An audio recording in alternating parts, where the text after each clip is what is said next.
Okay class, again I am here to discuss some points, discuss some important problems related with the dual nature, right guys?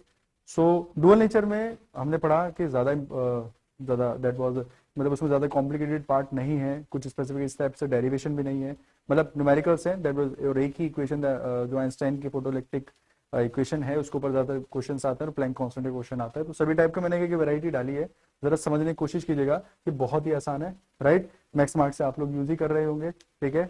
बहुत ही अच्छी तरीके से उसमें manage करके दिया हुआ है जिससे आप लोग को टाइम वेस्ट ना हो, राइट? चलिए without wasting time let's go through sorry तो here what we have in this particular one, again assertion reasoning based question है बेटा।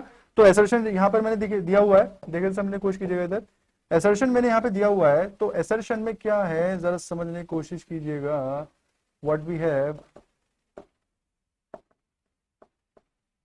या हियर असर्शन मेरे पास यहाँ पर मेंशन है, sir the photon behave like a particle. एक फोटोन क्या पार्टिकल की तरह बिहेव करते हैं? सर बिल्कुल करेक्ट है, कोई दिक्कत नहीं है हमें इसमें। दूसरे क्या कहते हैं? Reason, if E and P are energy, अगर ई और पी दोनों एनर्जी हैं and momentum of the photon then P equal to E upon C, P equal to E upon C। P क्या है मेरे पास? उसने कहा momentum, right? P equal to E upon C, यहां पर मैंने लिख दिया। और E क्या है मेरे पास? यहां पर E मेरे पास एनर्जी है और ये मेरे पास P मोमेंटम है। तो मोमेंटम तो आप लोग जानते हो, इसकी यूनिट क्या होती है सर? अगर मैं इसकी यूनिट डील करूंगा, अच्छा देखो क्वेश्चन को ट्रैकर करने का अपना तरीका होता है। इस टाइप का क्वेश्चन अगर कभी भी आप आए, you just go through the energy, sorry unit, आप इसकी यूनिट चेक करें। मोमेंटम मेरे पास क्या होता है? Mass into velocity. Okay sir, mass मेरे पास है किलोग्राम, तो इसकी यूनिट मेरे पास आ जाएगी मीटर पर सेकंड। मुझे दिमाग ही नहीं लगाना, मैं तो 9th क्लास के लॉजिक से करके देख रहा हूं, मुझे नहीं पता कुछ भी, राइट? एनर्जी क्या होगी मेरे पास? किलोग्राम मीटर स्क्वायर पर सेकंड, कोई दिक्कत नहीं है। यह आता है कि मेरे पास एनर्जी का यूनिट क्या होता है? किलोग्राम मीटर स्क्वायर पर सेकंड स्क्वायर, राइट? ये गलती करते हैं स्टूडेंट। और डिवाइडेड बाय यहां पर आ गया मेरे पास मीटर पर सेकंड। तो देखो बेटा, क्या हम यहां पर वैल्यू सॉल्व कर सकते हैं? जरा समझने की कोशिश कीजिएगा, मैं थोड़ा साफ साफ लिख देता हूं, जरा देख लीजिए। मैं इसकी यूनिट यहां पर मेंशन कर रहा हूं, देखिए इधर हियर। तो P जो है मेरे पास m इंटू वी होता है, तो इसकी यूनिट हो गया बेटा मेरे पास किलोग्राम मीटर पर सेकेंड। ओके सर, अब मेरे पास एनर्जी अपॉन सी की यूनिट कहा है? एनर्जी मेरे पास क्या होती है? एनर्जी को मैं लिखता हूं यहां पर sir, kilogram metre square upon second square. बहुत इजी वे से करके देखते हैं, और ये आ गया मेरे पास मीटर पर सेकंड। कोई दिक्कत नहीं है सर, मीटर से मीटर काट दीजिए, एक सेकंड से एक सेकंड काट दीजिए, बहुत बढ़िया सर। मेरे पास क्या आएगा यहाँ पर सर? Kilogram, right? एक मीटर आएगा और एक सेकंड आएगा। तो ये मेरे पास क्या हो गया? ये अपॉन सी दोनों इक्वल है, दोनों बातें ही करेक्ट है, राइट? तो ए मैं यहां पर मार्क आउट कर दूंगा। Next one, short answer type question, you know that ये भी आपको एग्जाम में मिलने वाले हैं। Is photoelectric emission possible at all the frequencies? क्या फोटोइलेक्ट्रिक एमिशन पॉसिबल है सभी पर्टिकुलर फ्रीक्वेंसीज के लिए? Give reason for your answer. क्या फोटोइलेक्ट्रिक एमिशन सबके लिए पॉसिबल है? सर हमें तो नहीं लगता ऐसा पॉसिबल है, जरा समझने की कोशिश कीजिए। हमें एक थ्रेशोल्ड फ्रीक्वेंसी की जरूरत पड़ती है, एक थ्रेशोल्ड वेवलेंथ की जरूरत पड़ती है। कैसे? मेरे पास मान लीजिए सीजियम ही है, राइट? या कोई भी कोई मेटल ले सकता हूं। यहां पर मैं सन से आने वाले फोटोन्स यहां पर डालता हूं, सन से आने वाले फोटोन्स बेटा मैं यहां पर डालता हूं। चलिए सर, सन से आने वाले फोटोन में डाल दिए, कोई दिक्कत नहीं है। अब यहां पर जब सन से आने वाले फोटोन्स में यहां पर डालूंगा, सन से आने वाले फोटोन्स अगर मैं यहां पर डालूंगा, तो क्या होगा? ये इलेक्ट्रॉन कहां पर आ जाएंगे सर जी? ये इलेक्ट्रॉन कहां पर आ जाएंगे सर? ये सरफेस पे आ जाएंगे, और सरफेस पे आने के लिए इनको जरूरत पड़ती है वर्क फंक्शन की, इनको जरूरत पड़ती है वर्क फंक्शन की। ये वर्क फंक्शन कुछ और नहीं, ये मेरे पास एक एनर्जी होती है, ये मेरे पास एक एनर्जी होती है। तो बेटा वर्क फंक्शन को W नॉट से लिखा जाता है, हम इसको H म्यू नॉट भी लिख देते हैं, ये मुझे अच्छी तरह से पता है। अब ये इलेक्ट्रॉन जो यहां पर इकट्ठे हो जाएंगे, अब ये इकट्ठे होने के बाद इनके बीच में प्रॉपर एक एनर्जी होगी, एक प्रॉपर एक रिपल्शन होगा, जिसकी वजह से ये काइनेटिक एनर्जी भी कुछ अटेन करेंगे, half m v of square. ये काइनेटिक एनर्जी भी अटेन करेंगे, that will be equal to half m v of square. तो हम आपको बता देते हैं, ये एनर्जी हो गई मेरे पास half m v square. Got it guys? Okay sir, कोई दिक्कत नहीं है, ठीक है। तो यहां पर मुझे एक फॉर्मूला याद आ जाता है sir, h mu is equal to h mu naught mine plus half m v square. ये तो थी मेरे पास आइंस्टाइन की इक्वेशन, जो आइंस्टाइन सर ने इक्वेशन दी थी कि सर फोटोइलेक्ट्रिक इक्वेशन क्या होनी चाहिए, it was like that, right guys? जिसको हमने इसे वर्क फंक्शन कह दिया, ये इंसिडेंट फोटोन एनर्जी कह दिया, और ये काइनेटिक एनर्जी कह दिया किसकी? अरे सर इलेक्ट्रॉन्स की, राइट सर? वो दिक्कत नहीं है, बहुत बढ़िया। अब यहां पर एक पॉइंट और समझिए, तो उन्होंने ये कहा कि हम यहां पर किसी भी फ्रीक्वेंसी के फोटोन अगर डालें, right, is photoelectric emission possible for all frequency? हो ही नहीं सकता। अगर इसकी थ्रेशोल्ड फ्रीक्वेंसी मान लीजिए कितनी है, 20 है, मैं मान रहा हूं, राइट, नॉट एग्जैक्टली, तो बहुत कम है, चलो हम 200 किलो हर्ट्ज मान लेते हैं, मान लिया मैंने। अगर ये इतनी थ्रेशोल्ड फ्रीक्वेंसी है तो अब समझिएगा, अगर आपने कम से कम इतनी फ्रीक्वेंसी के फोटोन्स अगर डाले, ये जो फ्रीक्वेंसी है, ये जो फोटोन्स है, इनकी फ्रीक्वेंसी अगर 200 किलो हर्ट्ज के अगर आसपास हुई, मतलब इसके अगर इक्वल हुई, तो ठीक है, इलेक्ट्रॉन क्या करेंगे, एनर्जी को एब्जॉर्ब करेंगे, बस वो सरफेस पर ही आकर स्टॉप हो जाएंगे। लेकिन अगर आपने क्या किया, इसकी एनर्जी से ज्यादा, इसकी एनर्जी से ज्यादा एनर्जी के फोटोन डाले, मतलब इस वाले फ्रीक्वेंसी से, तो थ्रेशोल्ड फ्रीक्वेंसी जो होनी चाहिए और जो आप इंसिडेंट फ्रीक्वेंसी डाल रहे हैं, वो हमेशा क्या होनी चाहिए, उसके ग्रेटर होनी चाहिए, राइट? तो ग्रेटर होनी चाहिए। अगर ग्रेटर नहीं होगी तो इलेक्ट्रॉन क्या होंगे, केवल एनर्जी को एब्जॉर्ब करेंगे, वाइब्रेट होकर वहीं पर रुक जाएंगे। हमारा जो मेन काम है करंट बनाना, फोटो करंट बनाना, वो काम नहीं हो पाएगा, तो हमारे लिए बेस्ट है। तो आंसर क्या होगा, नो सर। रीजन क्या है, because if the incident photon energy will not be greater than, right, greater than the threshold frequency, right, तो वहां पर इलेक्ट्रॉन क्या होंगे, सरफेस पर नहीं आ पाएंगे, एनर्जी एब्जॉर्ब करके वहीं पर रुक जाएंगे और करंट हमारी नहीं बन पाएगी, right? That is quite easy. So we explain this particular problem. Now next go through the next one. क्या बोलता है, the frequency of the light incident on a photosensitive metal. चलो ठीक है सर, फोटो सेंसिटिव मेटल मेरे में एक सीजे में ले लिया, और कोई भी ले सकते थे, इज डबल्ड। इस फ्रीक्वेंसी की जो फ्रीक्वेंसी आप डाल रहे हो उसको डबल कर दो। देखो एक्सप्रेशन क्या होता है, equal to h nu, h mu naught plus half m v square. हम इसको इक्वेशन के बेसिस पे समझेंगे, राइट? दिमाग ही नहीं लगाना, आप लोग खुद ही आंसर इसका जज कर सकते हो बेटा।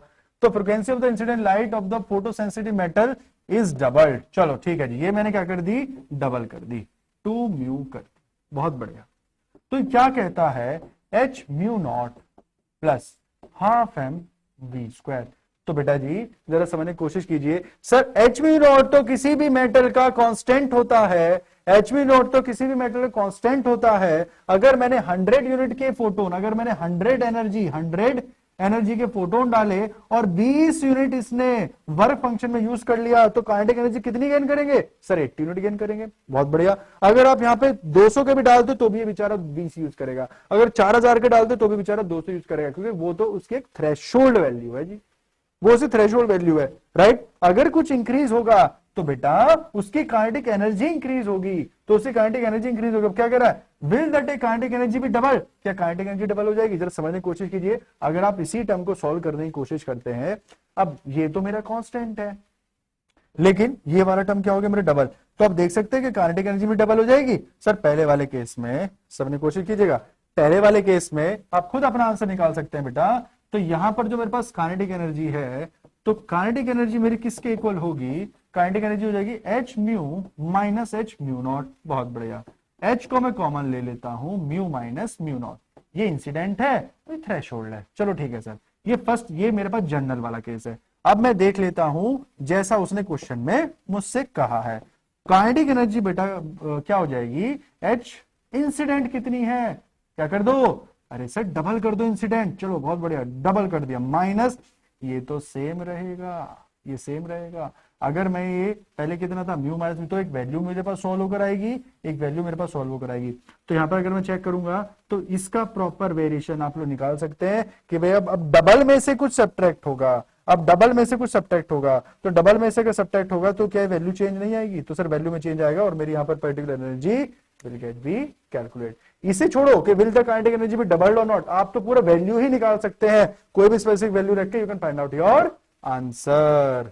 Next, define the term stopping potential related to the photoelectric effect. बड़ा आसान है, फोटोइलेक्ट्रिक इफेक्ट मैंने आपसे ये कहा था, फोटोइलेक्ट्रिक इफेक्ट के अंदर stopping potential is the that particular potential, ये वो नेगेटिव पोटेंशियल होता है जब इलेक्ट्रॉन्स दूसरे इलेक्ट्रोड पर, दूसरे पर्टिकुलर प्लेट पर, राइट, जब आना रुक जाते हैं। क्यों?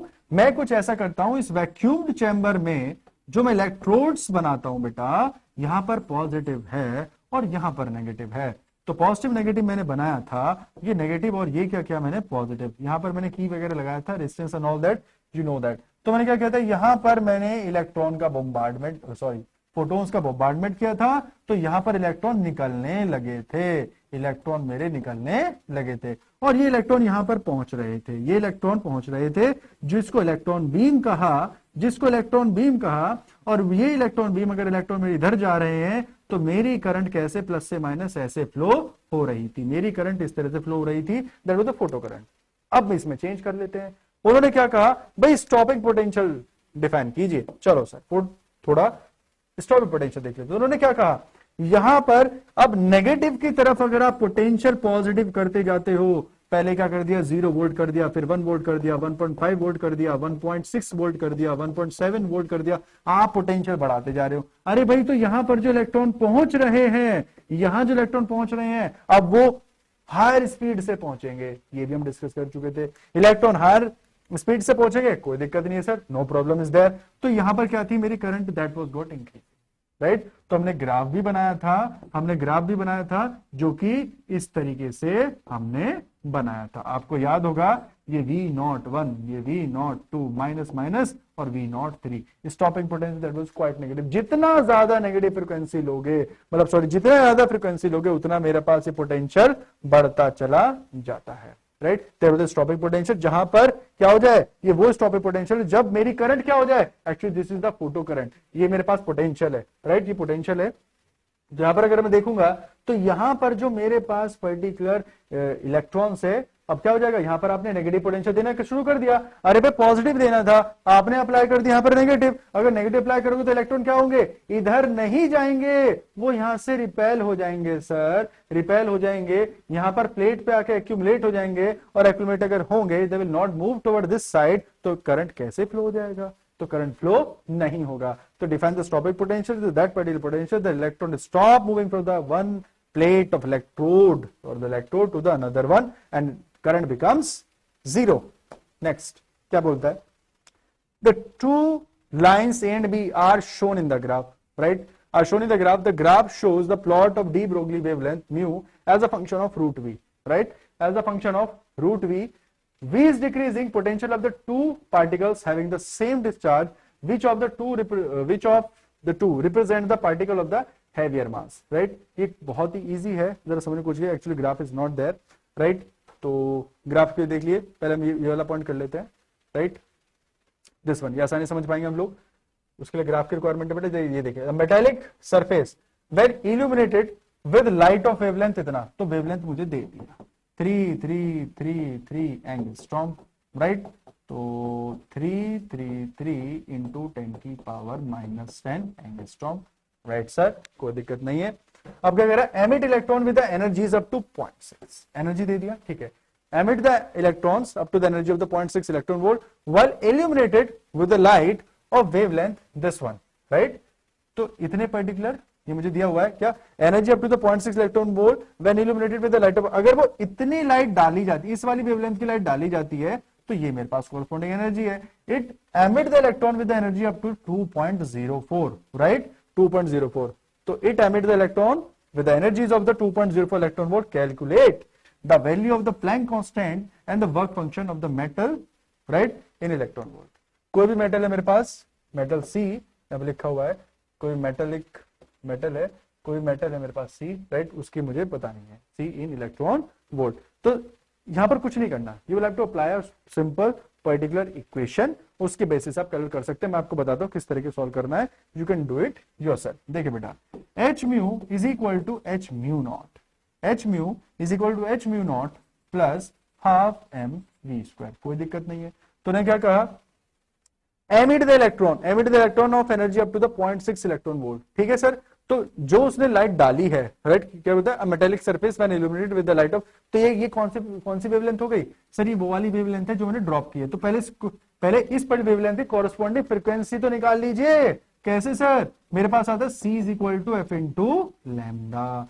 तो सर फ्रीक्वेंसी क्या आ जाएगी? C upon lambda 3 into 10⁸ divide by 3 और एक बार और 3। आप इसे सॉल्व करेंगे तो इतना पर्टिकुलर, राइट, 10 की पावर इतना और 10 की पावर 1 ऊपर जाके 10 हो जाएगा, तो इतने हर्ट्स आपके पास आ जाएगा। तो ये आएगा 3 इंटू 10⁻18 डिवाइडेड बाय 1 2 3 4, इतने हर्ट्स आपके पास आ गई फ्रीक्वेंसी। काफी ज्यादा फ्रीक्वेंसी, राइट, फ्रीक्वेंसी आ गई। ये इंसिडेंट फ्रीक्वेंसी है। Okay sir.